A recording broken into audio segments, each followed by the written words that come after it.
الله العليم.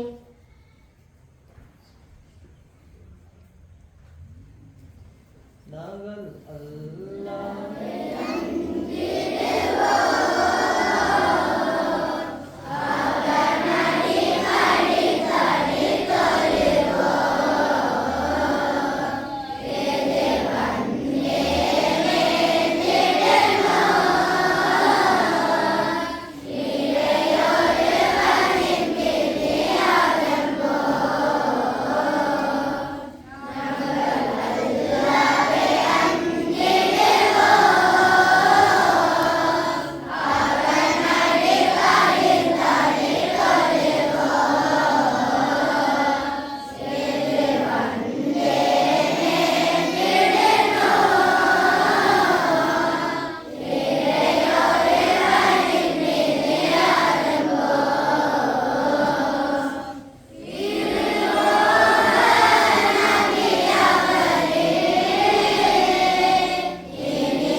அல்ஹம்துலில்லாஹி ரப்பில் ஆலமீன் வஸ்ஸலாத்து வஸ்ஸலாமு அலா அஷ்ரஃபில் அன்பியா சய்யிதில் முர்ஸலீன் வ அலா ஆலிஹி வஸஹ்பிஹி அஜ்மஈன். மதிப்புக்குரிய ஹதியா நூரானியா ஹதியா பாடசாலையின் மதிப்பர் உட்பட இணைய மூலமார்களே, ஆசான்களே, ஆசிரியர்களே அனைவருக்கும், அதேபோன்று அஹதியாவுடைய மாணவ மாணவிகளே, அஹதியாவுடைய இணை உறுப்பினர்களே அனைவருக்கும் அஸ்ஸலாமு அலைக்கும் வரஹ்மத்துல்லாஹி வபரகாத்துஹு.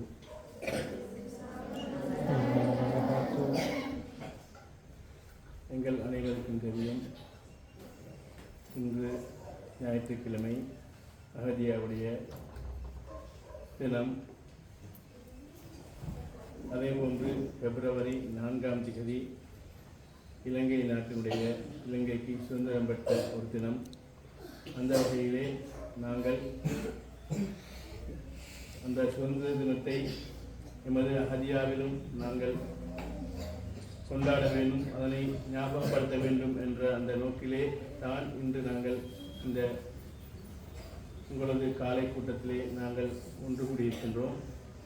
ஏனென்றால் அஹதியா தினமாகிய ஞாயிற்றுக்கிழமை தவிர்த்த ஏனைய தினங்களிலே உங்கள் அனைவரையும் கூட்டுவது கஷ்டமான காரியம் என்பது உங்கள் அனைவருக்கும் தெரியும். இலங்கை நாட்டை பொறுத்தவரையிலே இலங்கை நாடு பல்லின மக்கள், அதாவது சிங்கள, முஸ்லிம், தமிழ் போன்ற பல இனத்தைச் சேர்ந்த, அதே போன்று பல மதங்களை பின்பற்றுகின்ற மக்களை கொண்ட ஒரு நாடு. இந்த நாட்டினுடைய ஆரம்பத்தை எடுத்துக்கொண்டால், பூர்வீகத்தை எடுத்துக்கொண்டால், இந்த நாடு பல வெளிநாட்டு ஆக்கிரமிப்புகளுக்கு உட்பட்டு இருந்தது. நீங்கள் இதனை சிறிய பிள்ளைகளாக இருக்கக்கூடிய நீங்கள் சில சந்தர்ப்பங்களில் அறிந்திருப்பீர்கள். பெரிய பிள்ளைகள், அதாவது பாடசாலையை படிக்கக்கூடியவர்கள் இதனை வரலாற்று பாடத்திலே அல்லது ஆரம்ப காலத்திலே சமூக கல்வி பாடம் என்று இருந்தது, புவியியல் பாடம் என்று பல பாடங்கள் இருக்கின்றன போது அவற்றில் நீங்கள் படித்திருப்பீர்கள். ஆரம்பத்திலே போர்த்துகீயர் இலங்கையை ஆக்கிரமித்தார்கள். அதன் பிறகு ஒல்லாந்தர்கள், அதன் பிறகு ஆங்கிலேயர். இவ்வாறு வெளிநாட்டவர்களது ஆக்கிரமிப்புக்கு உட்பட்ட இந்த நாடு 1948ஆம் ஆண்டில் சுதந்திரம் அடைந்தது. அந்த சுதந்திரத்துக்காக வேண்டி இலங்கை நாட்டைச் சேர்ந்த பலர் போராடினார்கள். போராடி பெற்ற ஒன்றுதான் சுதந்திரம். அதாவது இந்த நாட்டிலே இருக்கக்கூடிய மக்கள் சுதந்திரமாக, யாருக்கும் அடிமைகள் இல்லாமல் சுதந்திரமாக வாழ வேண்டும் என்ற அந்த நோக்கோடு அவர்கள் அந்த போராட்டத்தை முன்னெடுத்தார்கள். அதிலே முக்கியமாக நான் இங்கு ஞாபகப்படுத்த வேண்டிய ஒரு விடயம், முஸ்லிம்களுடைய பங்களிப்பும் முக்கியமானது. எங்களுக்கு தெரியும், அந்த காலகட்டத்திலே இலங்கை தேசிய காங்கிரஸ் என்று ஒன்று இருந்தது, நீங்கள் கேள்விப்பட்டிருக்கலாம். அதிலே முக்கியமான முஸ்லிம் தலைவர்கள் இருந்தார்கள். குறிப்பாக இபி ஜாயா என்று சொல்லக்கூடிய அந்த முஸ்லிம் தலைவர் அதிலே ஒரு உபத்தலைவராக காணப்பட்டார். எனவே முஸ்லிம்கள் இவ்வாறு பங்களிப்பு செய்தார்கள். அதே போன்று இலங்கையினுடைய சட்டசபையிலே, அதாவது சுதந்திரத்துக்காக போராடுவதற்காக வேண்டி உருவாக்கப்பட்ட சட்டசபையிலே இபி ஜாயா அவர்களோடு சேர் மாக்கான் மரிக்கார், அதே போன்று சேர் ராசிப் பரீப் போன்ற அந்த தலைவர்கள், உன்னத தலைவர்கள் இருந்து சுதந்திரத்துக்காக வேண்டி போராடினார்கள். அதற்காக குரல் கொடுத்தார்கள். இந்த வரலாற்றை நீங்கள் தெரிந்திருக்க வேண்டும் என்பதற்காக வேண்டித்தான் உங்களுக்கு கூறுகின்றேன். ஏனென்றால் சிறு பிள்ளைகளுக்கு சில சந்தர்ப்பங்களிலே இதனை அதாவது ஞாபகம் வைத்துக் கொள்வது கஷ்டமாக இருக்கும். ஆனால் பெரியவர்கள் இதனை தெரிந்திருந்தால் உங்களுக்கு அது பல வகையிலும் பிரயோஜனமாக இருக்கும். உங்களுக்கு பாடசாலையிலே நீங்கள் கற்றிருக்கலாம், பாடசாலையிலே கற்றில்லாவிட்டாலும் கூட, கற்காவிட்டாலும் கூட, எங்களது நாட்டை பொறுத்தவரையிலே உங்களுக்கு தெரியும், கடந்த காலங்களிலே இந்த நாட்டிலே எங்களுக்கு எதிராக, முஸ்லிம்களுக்கு எதிராக பல்வேறுபட்ட சிக்கல்கள் தோன்றின. எனவே அந்த சந்தர்ப்பங்களிலே எங்களை அவர்கள் அதாவது வேறுபடுத்தி எங்களை நோக்கினார்கள். இவ்வாறான சந்தர்ப்பங்கள் எல்லாம் நாங்கள் வேறானவர்கள் அல்ல, நாங்கள் இந்த நாட்டினுடைய சுதந்திரத்துக்காக அதுக்கு முன்னிருந்தே குரல் கொடுத்தவர்கள், அதற்காக இந்த நாட்டுக்கு உழைத்தவர்கள் என்ற அந்த விடயங்களை எங்களோடு அந்யோன்யமாக படக்கூடிய பெரும்பான்மை மக்கள் கூடுதலாக இருக்கின்றார்கள். ஒரு சிலர் தான் இவ்வாறான அந்த விஷமத்தனமான மோசமான செயல்களில் ஈடுபடுகின்றார்கள். அநேகமானவர்கள் 95% அதை விட கூட சொல்லலாம் நல்லவர்கள் இந்த நாட்டிலே வாழக்கூடிய அனைத்து மக்களும். அவர்களோடு நாங்கள் பழகக்கூடிய அந்த முறையிலே தான் அதாவது அந்த முறையின் மூலமாகத்தான் அவர்கள் எங்களை அணுகுவார்கள். நாங்கள் எவ்வாறு அவர்களோடு அழகான முறையிலே பண்பான முறையிலே கதைப்பது பழகுவது போன்ற அந்த விடயங்கள் மூலமாகத்தான் அவர்கள் எங்களை அணுகி எங்களோடு அவர்கள் அந்யோன்யமாக பழகுவார்கள். எனவே இந்த விடயங்களை நாங்கள் கட்டாயமாக தெரிந்திருக்க வேண்டும். இவ்வாறு எமது முஸ்லிம் தலைவர்கள் சுதந்திரத்துக்காக போராடி சுதந்திரத்தை பெற்றதன் முஸ்லிம் தலைவர்கள் இணைந்து சுதந்திரத்தை பெற்றதன் காரணமாகத்தான் 1948ஆம் ஆண்டு இலங்கைக்கு சுதந்திரம் கிடைத்தது. எனவே இந்த முக்கியமான அம்சத்தை நீங்கள் ஞாபகம் வைத்துக் கொள்வது உங்களுக்கு பல வகையிலும் பிரயோஜனமாக இருக்கும் என்ற அந்த நிலைப்பாட்டோடு தான், அந்த எண்ணத்தோடு தான் இந்த விடயத்தை குறிப்பிட்டேன். அதே போன்று எங்களுக்கு தெரியும், இந்த நாட்டினுடைய பல்வேறுபட்ட விடயங்களிலே பொருளாதார ரீதியாக அம்சமாக இருக்கலாம், அதே போன்று அரசியல் ரீதியாக இருக்கலாம், அதே போன்று நாட்டினுடைய நலனை காக்கக்கூடிய அம்சங்களாக இருக்கலாம். எல்லா அம்சங்களிலும் முஸ்லிம்கள் பங்கெடுத்திருக்கின்றார்கள். இதற்கும் வரலாற்றிலே பல்வேறுபட்ட ஆதாரங்கள் காணப்படுகின்றன. அவற்றை எல்லாம் இந்த இடத்திலே கூறுவதற்கு நேரம் தராது. எனவே இவ்வாறான விடயங்களை, அதாவது சுதந்திரத்துக்கு முன்பிருந்தே முஸ்லீம்கள் இந்த நாட்டிலே இந்த நாட்டினுடைய அபிவிருத்திக்கும் வளர்ச்சிக்கும் பங்காற்றி இருக்கின்றார்கள், அதாவது அவங்க உதவி செய்திருக்கின்றார்கள் என்ற அந்த அம்சத்தை நாங்கள் இந்த தினத்திலே, இந்த சுதந்திர தினம் என்று சொல்லக்கூடிய இந்த தினத்திலே நாங்கள் ஞாபகப்படுத்த வேண்டும். அதாவது அடிமைகளாக இருந்து ஏனையவர்களுக்கு அடிபணிந்து வாழ்வதை விட நாங்கள் தலை நிமிர்ந்து வாழ்வதற்கான ஒரு அடிப்படையான ஒன்றாகத்தான் வெளிநாட்டு அந்த ஆக்கிரமிப்பாளர்களிலிருந்து சுதந்திரத்தை பெற்றார்கள். எனவே அந்த வகையிலே நாங்கள் ஏனைய சமூகங்களோடு அவர்களுக்கு இருக்கக்கூடிய இவ்வாறான சந்தேகங்களை நாங்கள் தெளிவுபடுத்தி நாங்கள் எப்போதும் தலை நிமிர்ந்து வாழக்கூடியவர்களாக இருக்க வேண்டும்.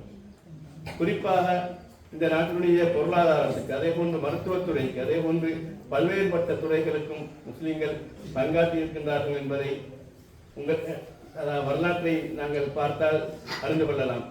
அதாவது இந்த காலத்திலே காணப்பட்ட அரசர்களுடைய அரசு சபையிலே பல முஸ்லிம்கள் மருத்துவர்களாக இருந்தார்கள். அதாவது அரசர்களுக்கு வைத்தியர்கள், அதாவது அவர்களுக்கு சிகிச்சை அளிக்கக்கூடிய, அவர்களை பராமரிக்கக்கூடிய வைத்தியர்களாக இருந்தார்கள். அதே போன்று சிறந்த சட்ட ஆலோசகர்களாக இருந்தார்கள். அதே போன்று நாட்டினுடைய நலனை விருத்தி செய்யக்கூடிய பல தலைவர்களாக இருந்திருக்கின்றார்கள். இவற்றையெல்லாம் நாங்கள் வரலாற்றின் மூலமாகத்தான் தெரிந்து கொள்ள முடியும். எனவே அன்பான மாணவ மாணவிகளே, சகோதர சகோதரிகளே, நீங்கள் வரலாற்றை, அதாவது எங்கள் முஸ்லிம்களோடு தொடர்பான இந்த வரலாற்றை, இவ்வாறான அம்சங்களை நாங்கள் முடியுமான அளவு தேடி தெரிந்து கொள்வது எல்லா வகையிலும் எங்களுக்கு பிரயோஜனமாக இருக்கும். இந்த விடயத்தை தான் இன்றைய தினத்திலே உங்களுக்கு ஞாபகப்படுத்த வேண்டும். எனவே அந்த வகையிலே நாங்கள் இந்த நாட்டுக்கு எப்போதும், அதாவது உறுதுணையாக இருக்கக்கூடியவர்கள், அந்த ஆக்கிரமிப்பாளர்களுடைய காலத்திலிருந்து இதுவரைக்கும் இந்த நொடிப்பொழுது வரைக்கும் எப்போதும் முஸ்லிம்கள் இந்த நாட்டிலே நாட்டினுடைய பல வகையான அபிவிருத்திக்கும் உதவியாக இருக்கின்றார்கள். அதே போன்று இந்த நாட்டினுடைய எந்த தீய செயல்களுக்கும், அதாவது நாட்டினுடைய அபிவிருத்தியை குலைக்கக்கூடிய எந்த செயற்பாடுகளுக்கும் முஸ்லிம்கள் உதவியாக இருக்கவில்லை என்ற அந்த அம்சத்தை நாங்கள் நினைவித்து வைத்துக் கொள்ள வேண்டும். ஒரு சில அசம்பாவிதங்கள் கடந்த காலங்களில் ஏற்பட்டிருக்கலாம். அதற்கு சில விஷமிகளுடைய செயற்பாடுகள் தான் காரணமாக இருந்தது. அதனை வைத்து முஸ்லிம் சமூகமே இந்த நாட்டை அதாவது அழிக்க வந்தவர்கள் அல்லது அதற்குரிய திட்டங்களை திட்டுகின்றார்கள் என்று அவர்கள் அதாவது பெரும்பான்மை இனத்தைச் சேர்ந்தவர்கள் எண்ணுவதற்குரிய அந்த காரணம் அதுதான். அதனை நாங்கள் இவ்வாறான அம்சங்கள் மூலமாக அவர்களுக்கு தெளிவுபடுத்தி கூறினால் அவர்கள் அதனை ஏற்றுக்கொள்வார்கள். ஏனென்றால் வரலாறு என்பது மிகவும் முக்கியம். வரலாற்றை தெரிந்திருந்தால்தான் ஏனையவர்களுக்கு எம்மை பற்றி அந்த நல்லெண்ணம் சிறந்த எண்ணம் ஏற்படும். எனவே அந்த வகையிலே நாங்கள் இவ்வாறான அம்சங்களை தெரிந்து எங்களோடு அந்யோன்யமாக பழகக்கூடிய சகோதரர்கள், தமிழ் சகோதரர்களாக இருக்கலாம், அதே போன்று சிங்கள சகோதரர்களாக இருக்கலாம், எங்களோடு பாடசாலையில் இருக்கின்றார்கள். அதே போன்று எங்களோடு எல்லா சந்தர்ப்பங்களிலும் அவர்களோடு இணைந்துதான் நாங்கள் வாழ்கின்றோம். அவர்களோடு கதைக்கக்கூடிய சந்தர்ப்பங்களிலே இவ்வாறான அம்சங்களை நாங்கள் அவர்களுக்கு தெளிவுபடுத்தினால் அவர்கள் தெரிந்தவர்களும் இருக்கலாம், படித்தவர்களை பொறுத்தவர்களே அதனை அறிந்தவர்கள் இருப்பார்கள். சாதாரண மக்களை பொறுத்தவர்களே வரையிலே அவர்களுக்கு சில விடயங்கள் தெரியாது. அவர்கள் ஏதாவது எங்களுக்கு தெரியும். தொலைத்தொடர்பு சாதனங்களிலே இன்று எங்களுக்கு தெரியும், எங்கள் கைகளிலே கூட இருக்கின்றது. அதில் ஏதாவது ஒன்றை கண்ட உடனே அவர்கள் உணர்ச்சி வசப்படுவார்கள். இதன் காரணமாகத்தான் பிரச்சனைகள் ஏற்படுகின்றன. எனவே நாங்கள் எப்போதும் சமாதானமாக ஐக்கியமாக வாழக்கூடியவர்கள், அதற்கு பங்களிப்பு செய்திருக்கின்றார்கள் என்ற அந்த அம்சத்தை நாங்கள் எப்போதும் நினைவில் வைத்துக் கொண்டு அவர்களோடு அந்த அடிப்படையிலே அவர்களோடு பண்பாக பழகுவது மிகவும் முக்கியம். இந்த அம்சத்தை நான் இந்த இடத்திலே கூறி அல்லாஹ் தாலா இந்த நாட்டையும் எம்மையும் பலப்படுத்த வேண்டும். அதற்கு அல்லாஹ் தாலா அற்புரிய வேண்டும். உங்கள் அனைவருக்கும் அல்லாஹ் தாலா சிறந்த மார்க்க கல்வியையும் ஏனைய கல்வியையும் வழங்க வேண்டும் என்று பிரார்த்தித்து விடைபெறுகிறேன். அஸ்ஸலாமு அலைக்கும் வரஹ்மத்துல்லாஹி வபரகாத்துஹு. ஸல்லல்லாஹு அலைஹி